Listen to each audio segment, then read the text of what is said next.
beaucoup de jeunes frères, et même parfois des aînés, ont commis l'erreur monumentale d'arrêter de se former, d'arrêter de continuer à faire des recherches une fois qu'ils ont eu leur diplôme, une fois qu'ils ont obtenu leur titre d'ingénieur, une fois qu'ils sont devenus des professeurs de lycée, une fois qu'ils ont eu leur certification qui leur donne l'accréditation de travailler dans un domaine spécifique. Et à partir de là, ils ont arrêté de mener des recherches. Seulement, ils ont oublié que le monde change. En fait, il faut éviter d'être... L'hyperspécialisation, c'est une erreur parce que si vous êtes spécialisé d'un seul domaine et que demain vous n'avez pas d'opportunité facile dans ce domaine, vous êtes mort. C'est la fin de votre vie que vous avez déclarée. Il faut avoir le maximum de polyvalence et être ouvert à l'apprentissage. Si une connaissance s'offre à vous gratuitement, donnez-vous la peine de l'apprendre. Restez toujours ouvert à l'acquisition de nouvelles compétences. Restez toujours disponible pour faire entrer de nouveaux savoirs. Pourquoi c'est important? Parce que une fois que vous arrêtez, vous sombrez.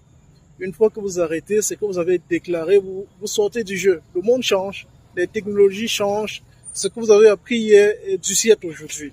Les informaticiens de 1996 n'ont plus rien à dire aujourd'hui parce que ce qu'ils ont appris ne fait plus l'actualité. C'est tellement difficile d'être à jour que je ne conçois pas que certains puissent être à l'aise. Peut-être vous êtes dans un confort, vous avez un emploi sûr. Peut-être ça marche pour les fonctionnaires d'État, mais pour ceux qui doivent passer d'entreprise en entreprise et ceux qui doivent peut-être se montrer différents, ceux qui doivent faire leurs preuves dans des entreprises pour obtenir un poste, pour obtenir une promotion, il y a lieu de continuer de se former. Et je n'en parle pas des entrepreneurs, il y a lieu de continuer de se mettre à jour parce que autrement vous sombrez.